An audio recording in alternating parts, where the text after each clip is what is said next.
Hey there, I'm Rachel Ehring, and you're listening to the Top Music Piano Podcast. Get inspired as we discuss creative resources, trends in piano pedagogy, ways to grow your income and streamline your studio, and new ways to engage your students each week. If you are a teacher who wants to go beyond the method books to create an innovative studio that fosters lifelong music makers, you've come to the right place. Hello, piano teachers. Thank you so much for joining me for the podcast today. We are in the middle of a series on composition and improvisation, and today's episode is a little bit different. I'm actually talking with my boss from my 9-to-5 job, who happens to be a very creative composer. So we talk about how the piano has played a role in his compositional journey, how you can encourage students to pursue composition, and we also talk a little about where he gets his inspiration for his arrangements and compositions. So here's a little bit about Alex. Alex Guebert is a composer, arranger, clinician, percussionist, music director, and music teacher from Orange, California. He leads 3 advanced level handbell groups, Cathedral Bells of St. John's Lutheran Church in Orange, LA Bronze, and concert handbells at Concordia University, Irvine. His award-winning handbell compositions and arrangements have been published and performed nationwide and overseas. Alex's compositional style is a result of his background as a percussionist, his love of film and video game scores, and his desire to broaden the horizons of handbell repertoire. Alex holds an MM in music composition from Cal State Long Beach, where his graduate recital featured a 25-minute work for handbells, strings, and percussion. Some of Alex's most recent forays into the national scene of handbells includes teaching classes at Handbell Musicians of America, national and local seminars, and leading several mass ring events. Alex lives in Orange with his wife, Heather, a scientist, and 2 daughters. Here's my chat with Alex Guebert. Welcome to the show, Alex. Thank you so much for being here. Could you introduce yourself to our listeners and tell us just a little bit about your musical background? Sure. I'm the music director at a church in Orange, California, St. John's Lutheran Church, where I work with Rachel, and kind of a big blessing for me to be able to use some of my arranging and composing gifts for that job. So, I mean, I have a percussion background also. I have a percussion degree and a music composition degree. And I write a lot of music for handbells specifically. It's kind of my niche. And yeah, that's a basic summary, I would say. Okay. Yeah, so we work together every day. And so I know your musical background fairly well, but we're going to talk about all of those different aspects today. And just so you know, at Top Music this month, we're doing a theme of composition and improvisation. So that's why I thought it'd be fun to have you come on and share just a little bit about some of your compositional styles and what inspires you as far as composition. But before we get into all of that, what did the early years of your musical training look like? That's a good question. I started with mandatory piano lessons. I think it was about first grade. For about 4 years, and until my mom finally said, okay, you don't have to do this anymore if you really don't want to. And at that age, I said, okay, I don't want to. And I didn't do any music, or not much music, for a little while. But she said, one day you're going to thank me for making you take piano lessons. And I said, okay, whatever, Mom, when I was in 5th grade. But then I joined my church's adult handbell choir as like a junior high kid, and got into handbells in that way, and wrote my first arrangement for that. I think I might have been in high school when I wrote the arrangement, actually, but started writing some arrangements in high school. I still have a very vivid memories of my brother and I, who are the same age. We're twins, and we got a really slick and cool Yamaha PSR 530 synthesizer as a birthday present, or may have been a Christmas present, but we would fight over that thing because it was so fun to play with. We would fight over who was going to get to play like the bass or the treble part on would play along with the songs that it came with. And so that instrument, now that I look back, was really formative because it taught us a lot about harmony just by listening. It taught me how you could separate the instruments out in the different songs that it would play, and you could take them out and replace them with others. And I learned all about these instrument sounds and sort of orchestration really from that. I didn't even realize I was learning it at the time, And so that instrument is a big part of my formation. And then in high school, I wrote some music for concert band and the handbell group we had there, and it wasn't a lot of musical ensembles at that point. And then realized I wanted to do it as a career in college. And then I did go back to my mom and say, okay, you're right. Thank you for making me take piano lessons. I do think that without those early piano lessons, I wouldn't have been on track to have that trajectory, basically. Yeah. So it sounds like you did a few years of piano lessons, but as far as formal training, did you have anything else before college as far as lessons? You mean for composition? For any music? Not really. I started taking percussion lessons in high school. So I started taking drum lessons freshman year of high school, and then took those for pretty much throughout high school. And then during my time at college, I was at Concordia University, Irvine, which is also where you used to work too, Rachel. And there I had composition lessons, percussion lessons, and organ lessons there, just on and off of always taking something there as part of my major. So. Okay. Well, I have to say I'm surprised because like looking at where you are now, I would have thought that you had years and years of training on all sorts of instruments because you do so many things and you compose for all of these instruments as well as play so many different instruments. But let's talk a little bit about your composing. How would you describe your compositional style? Yeah, it's a good question. And the first time I really had to think about it was I had to write a bio for a program, and they asked about that question. And I was like, I don't know, but I guess the real answer would be because I love percussion so much and because I played drums in high school and had that early experience to handbells, I've always loved percussive sound. I also really love film score and video game music. And growing up in the 90s, I played a lot of that era video game music. It could be a very percussive sound, and it can be those songs in those video games are very like catchy and repetitive and very rhythmic, right? So video game score, film score, and percussive quality is all kind of wrapped into there, as well as a little bit of progressive rock, which is like 1970s era progressive rock that were like these old albums that my dad had that I got into at high school, around high school age. And of course, he loved that I had discovered his old set of his old collection. And so trying to learn how to play those on the piano also was really a big part. So we're talking like Emerson, Lake and Palmer, Yes, and old Genesis specifically, which is when Peter Gabriel was in the band. All that stuff is like very esoteric and weird, and it was really fun to figure out the harmonies. And they're not pop songs, they're complex, they're almost symphonic in nature, and they're long. And figuring out what was going on harmonically on the piano, playing along with those, was a big part of like my past figuring out, how to write music, basically. Yeah. Can you talk a little more about how the piano came into play? Like, did you hear things and then you tried to just figure it out? Was that kind of how you became competent in harmonies and all of those things? Yes, very much by ear. Before I learned any formal music theory training, which was in college, I learned how to play by ear in kind of mostly in junior high school is when that started to flourish for me. And it's just by listening and trying and always having a piano, right? We had a piano at home, and we always had the chance to be listening to music and playing along. And I would just do that for fun, And I remember playing along with something. I remember my cousin humming a song and me playing it on the piano. And then he was like, "Oh, I didn't know you knew that song." And I was like, "I don't know that song. You just hummed it." And he's like, I didn't realize that was, an unusual trait at the time. And I realized, and then that's when I thought, well, maybe I should be doing more with this, Yeah, it's interesting. We talk about like nature and nurture. It is interesting to watch kids because some of them can't figure out high and low. Like the notes are going higher, the notes are going lower. And some kids, it just feels like it's natural inside them to know like, oh yeah, I hear it. And now I can figure out these notes are going higher or lower or what the harmonies are.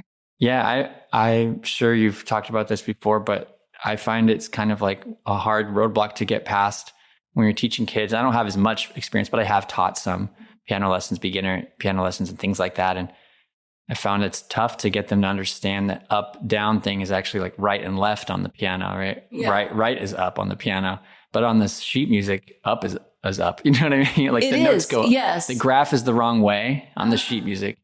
Going left to right on the sheet music is rhythm. Going up and down on the sheet music is pitch. But that's not how the piano is laid out with pitch. So it's just, it is hard for them to comprehend. And I think maybe starting with the ear is the way to kind of get past that a little bit. yeah.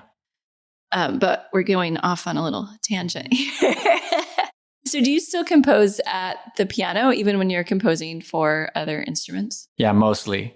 And I'm way more comfortable at the piano than I am at any other instrument. So sometimes it's actually a crutch where I'll want to write something. I got to write something fast. I know I can do that at the piano, and I can find all the sounds that I want to hear there. But also some familiar chords and keys and shapes and things like that and voicings are at my hands already on the piano. So if I really want to do something, try to stretch myself, I'll try not to compose at the piano.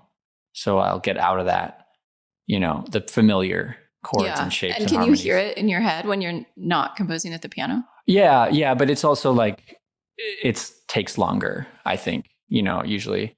I try to imagine, and that's audiation, right? Is the term for that. So like another way to practice that skill, and something I started doing at grad school when I got my composition degree. And then I suddenly had access to a library. This was at Cal State Long Beach, a library full of music scores that I had not had access to before. It was like a gold mine. I was finding all this stuff. And that's when I was learning to get better at audiation, which is learning how to read those scores, learning how to listen in my head, basically, by just checking out a bunch of scores of a bunch of classical and romantic era music and all that stuff from the library. That really helped a lot too. Yeah. And then when you get into those orchestral scores with all the different transpositions and all of that, that overwhelms my brain sometimes when I try and look at those and you have the parts written in different keys and everything. Yeah, that takes a long time to get used to.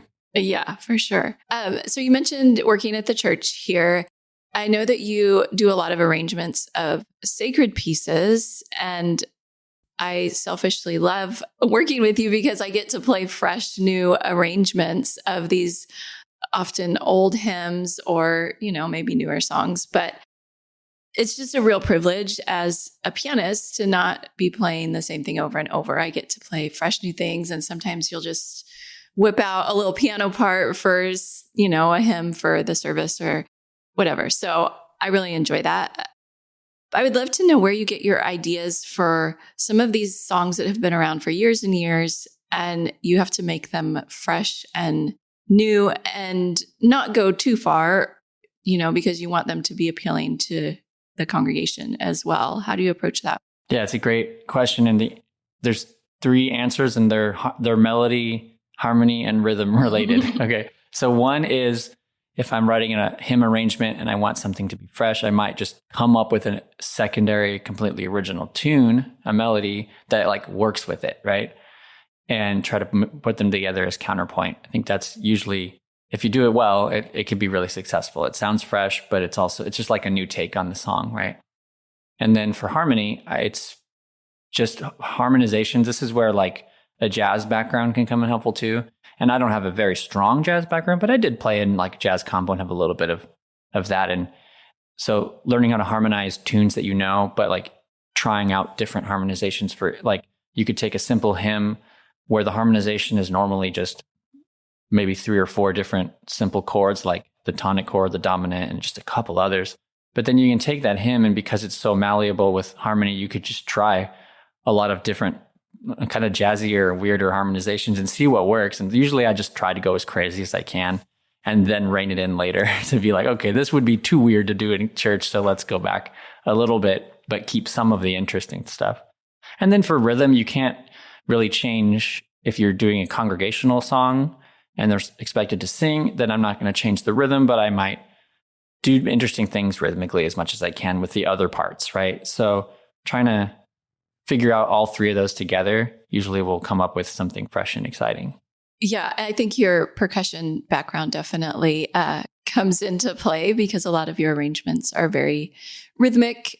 We were doing a new one last night that actually I'll let you describe it, because if I describe it, I probably will mess it up. But you want to talk about that one? Yeah, sure. There's a hymn tune that's in 3/4 and feels like a waltz. The tune is the Ash Grove, but the feel that I wanted to do with it was more of what's called sesquialtera, which is like 6/8 3/4, 6/8 3/4, and it's the famous example is from the song America, which is in West Side Story by Leonard Bernstein, because you have the 1 2 3 4 5 6 1 2 3 da da da da da da da da. It just gives it so much more interest and drive. It's a Latin groove.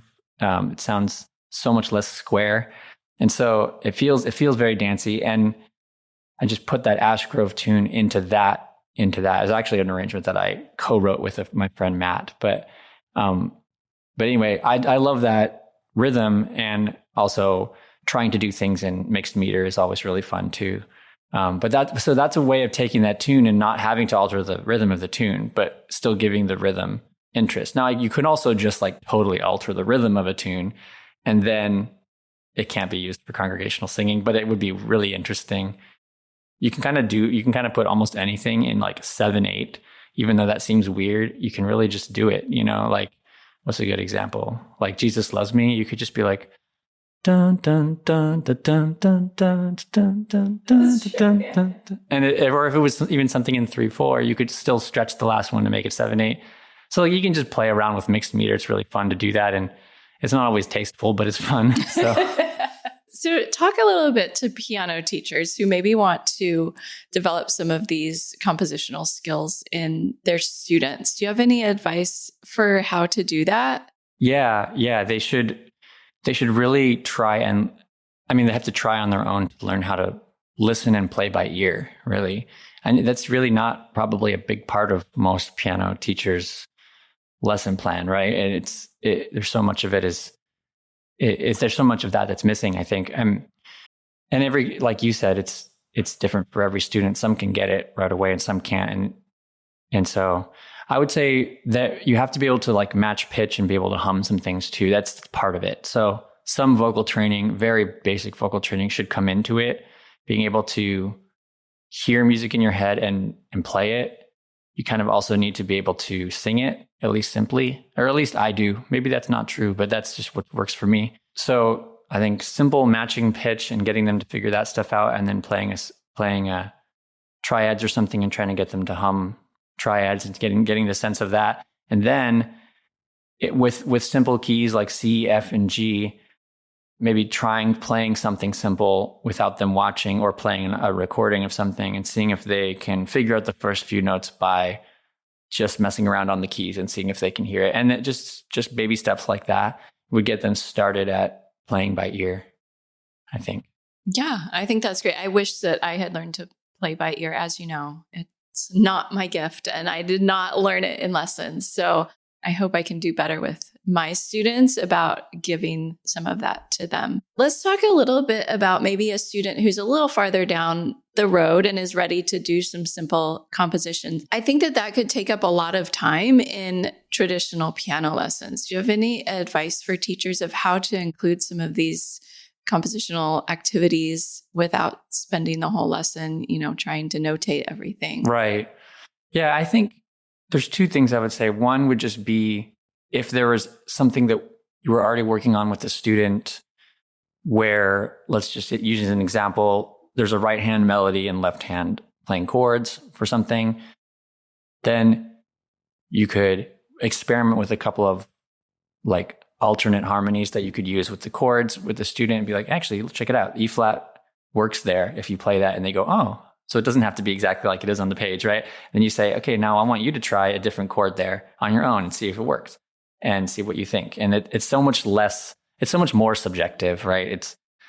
To do that, because in terms of a piano lesson structure, right? I think you do have to like just leave a little bit of extra time for some experimentation, but maybe doing that off of something they already know, right? Or the other thing I was thinking was, and this usually worked for me, which was that if ever I was encouraged to arrange something that I already liked I would always be more likely to do it, especially as a kid, even as an intermediate piano student, let's say, if you want them to be excited about it, then they might bring to you a song that they really like from their favorite pop song or movie or video game or whatever it is. And then you can encourage them to like harmonize it in an interesting way or something, and try out the first couple notes on the melody and try out some chords and be like, hey, check it out. This chord could work here. And then getting their brains going with that just as like a starter. Yeah, that's great. And you could even give them the melody or lead sheet or something if they need that to get started. Sometimes the blank page can be a little intimidating, and just so giving them a little help to get started. And then, yeah, actually, that's a good point. Maybe you just give them a lead sheet, and well, it depends on if you've already worked on playing off of lead sheets, But let's say you haven't. You just give them an arrangement that you find online. Usually, you can find something that somebody's done. And then you just white out like a couple of the moments where there's chords in the left hand and just be like, what do you think chord would go here? And just get their brain. That way, most of it's on the page and it's not too intimidating. Yeah. But there's some blank spots. Yeah. Is there a simple notation software that you recommend for students or piano teachers who are getting started? I'm not that well versed in the new stuff because I've been doing it for so long. I'm using Sibelius, which is something that I've used since like 2006. I don't know, 2002 or 3. Like nowadays, Sibelius is less supported than it used to be, and it's also more expensive. And MuseScore seems to be the thing that most students are using now. Whereas when I started Sibelius, MuseScore wasn't around, or if it was not known. And then it was known for being a bad, like kind of a lame one that couldn't do a lot. And nowadays, MuseScore is like pretty well regarded. It's gotten a lot better, and it's still free, which is a huge thing. Whereas Sibelius costs, I'm pretty sure every version of it at least costs something. But anyway, I guess all that is to say is what I use is not what I'd recommend. I just am used to it now and have done it for so long. And it's totally fine, but MuseScore seems to be the way to go right now. As far as like something super simple, like even simpler than MuseScore, I'm not sure. I would have to ask somebody else, but yeah. So I do want to just briefly talk about handbells because I know it is a big passion of yours. Can you talk a little bit about, I don't know, whatever you want to talk about with handbells, if you want to talk about some of your arrangements that you've done or how you've been involved in the handbell world and maybe how you got into that a little bit? Sure. Yeah. So I think handbells are primarily known as a church instrument, at least in the US. It's an English instrument really, but it made its way to the US and they can play all kinds of different styles. They can play hymn arrangements, but they can play anything. But the thing that's really special about handbells and what got me really excited about them, besides the fact that it's percussive, right? It's a bell, so it's a percussion instrument. But also what's exciting is that it's a team sport, basically. Yeah. You have like 10 to 14 or so people all standing in a big line with all the different ranges of bells that they're holding. And when they play it all together, that's when you get something that sounds like a full piece. And the music for handbells, the sheet music, looks kind of like piano music. It's great to teach kids a grand staff, but also to teach them simple reading because they only have to read 2 notes on the staff. And it also gets them thinking about ensemble playing and about listening and about watching a conductor before they have to do something as complicated as learn like an instrument in beginning band. It's way less complicated. It's great for kids. It's about 5th grade that kids can start really playing handbells because the instrument is heavy enough and complex enough that it's kind of awkward when they're younger. But I've seen as low as 2nd grade or 3rd, usually it's 3rd grade, can play like hand chimes, which are lighter, which are the like aluminum bars basically that look kind of like bells, but well, they don't look anything like bells, I guess. But they sound they sound kind of like they bells. Sound close enough, and they make a sort of pure metallic tone. Whereas the bell tone, which bells are made of bronze, it's a little bit of a more interesting, colorful tone. But anyway, it's a dynamic instrument. You can play all kinds of different stop techniques. You can thump the bell down on the pad. You can play them with mallets like a xylophone. And it ends up being really like dynamic and interesting and fun to play at any level, and can be played at an advanced level really well. So you can find all these orchestral transcriptions for bells or piano transcriptions of piano music for bells. I've done a few like transcriptions of famous piano pieces for bell. I should show you, Rachel. I don't think I ever have. There's one of Chopin's Waltz in C sharp minor that I did is really cool. It sounds great on bells. It's very hard. There's a Rachmaninoff elegy piece that's like really cool on bell. It's all very, very hard on bells, but it's cool. So anyway, that's my passion for it. It's percussive and it's a team instrument and it's great for learning, but it can also be done very, very high level. And it's also kind of how I cut my teeth learning how to conduct. Also, I had a great conducting teacher, Ramona Miller, who taught me how to conduct for handbells. And it's so different than conducting like, say, choir or orchestra. It's all very percussive, but so it's a different challenge, but it is very cool. So you've published quite a few of your handbell arrangements, is that right? Yeah, I think there's like 25 or so now in print through various publishers like Choristers Guild. That's sort of my niche right now. I write a lot of music for orchestra and choir and piano and organ and things like that. But primarily published stuff for me is in the handbell world. And it's a great world to be a part of too, because you go to the seminars and everybody is just, it's really the nature of the instrument. It's a team instrument. Everybody, like there's no ego, like everybody has to share, right? That's just what the instrument is. So when you go to the conventions, these are all the nicest people in the world. I mean, half of them are from churches anyway. So that's already a built-in like community, usually kind type of person. And those are really cool events, much different than a lot of other like music conventions you go to where it seems a little more cutthroat, Well, before we close, I would love for you to share about your own podcast because you also host a podcast with your twin brother. Can you tell us a little bit about that and how that came about? Yeah. So it's A Moment of Bach. And the podcast is basically about 20 to 30 minute episodes that come out weekly where my brother Christian and I break down one moment of a piece from J.S. Bach. And if you know anything about J.S. Bach, you know that he wrote a huge amount of music. You'll be able to keep going for a long time, huh? There are over 1,000 like known works, and those are some of them are multiple movement works, and there's probably a lot that we don't even know about. And we've revisited the big ones like the St. Matthew Passion and things like that many times. We've done 4 years of that podcast now. Wow. About 30 or so episodes per year and then we take a break and then we come back. So right now there's a bunch of that if you want to go listen. And you can always just try to find something that if you know any of that music, but really you could just jump in anywhere. We have fun with it. We really zoom right in to like 3 or 4 seconds of something that we really love, talk about why we love it, and then we zoom out a little and give some context. But yeah, I've learned to love Bach over those years. Really, when Christian came to me with the idea, he did. And I said, okay, that sounds great, but I don't think I can do it. I'm just not enough of an expert. There's people who devote their whole life to like the works of J.S. Bach, right? I mean, I loved Bach, but I was not an expert. But I've come to be much more knowledgeable about Bach over the years and it's really so cool as a composer to get into the mind of what he was doing by studying his music. I mean, he's obviously one of the greats and he's a composer's composer, like as a composer, you look at what his choices and you always find interesting choices, which I love. Would you say that he's one of your compositional heroes? Yes, but again, I didn't really think that like 4 years ago until I started doing the podcast. I liked him, but I didn't love him, and now I do. But I mean, growing up, it was more like John Williams, Leonard Bernstein, like more 20th century people, a lot of film score stuff, and like those prog rock things like I was telling you about, and video game music.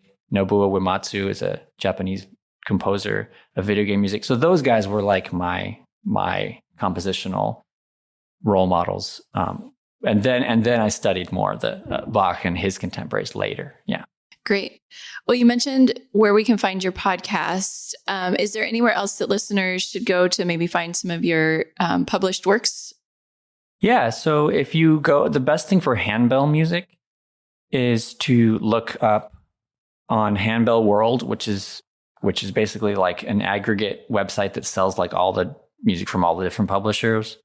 So on handbellworld.com, if you search somebody's name, then all their music will come up. And so that's where you can find like basically all my handbell music there. from all the different publishers. But yeah, you can also just, I had this one arrangement of Carol of the Bells, which is like such a classic handbell piece, obviously. And it has kind of taken off in the handbell world. So that one you can find. I just had like, somebody really just made my day the other day by telling me like, hey, put handbells into YouTube, literally the word handbells. And when you do, the first thing that comes up is my arrangement of Carol of the Bells. Wow. And it's from Bethel University, and it has like 150K views. And for whatever reason, that one has really like come up there as a handbell piece on YouTube. So, I mean, just look it up on, just look up handbells on YouTube or things like that. You'll find some cool stuff. Great. We can put some of those links in the show notes as well. Well, Alex, thank you so much for sharing with us today. It was fun to hear more of your story and your inspirations and all of that. Is there anything else that you want to share with listeners? No, except for that I love my job and I love working with Rachel. Oh, thank you. Well, the pleasure's all mine. Well, thank you for being here today, Alex. Thank you. I'm so grateful to Alex for sharing with us today. I actually learned some things about him that I didn't know, even though I work with him every day. So that was fun for me. And I hope you enjoyed hearing about his musical journey. I think sometimes we think that kids have to take the traditional journey of years of piano lessons, competitions, recitals, if they are going to pursue music in college and beyond. But Alex showed us that there are all different ways to get there. He found his way to a career in music by sitting down and messing around, figuring out the songs that he enjoyed listening to. I hope you found something inspiring in Alex's story today, and be sure to join me next week because I'll be talking with another composer whose name most of you will recognize and whose compositions are well loved in the piano community. That's the end of the show for this week. I'm Rachel Ehring, and you've been listening to the Top Music Piano Podcast. I'll talk with you again next week. How do you keep up to date with all the latest trends and research into music education? How do you connect with other teachers around the world and make sure your teaching stays fresh and relevant for students of all ages and stages both now and into the future?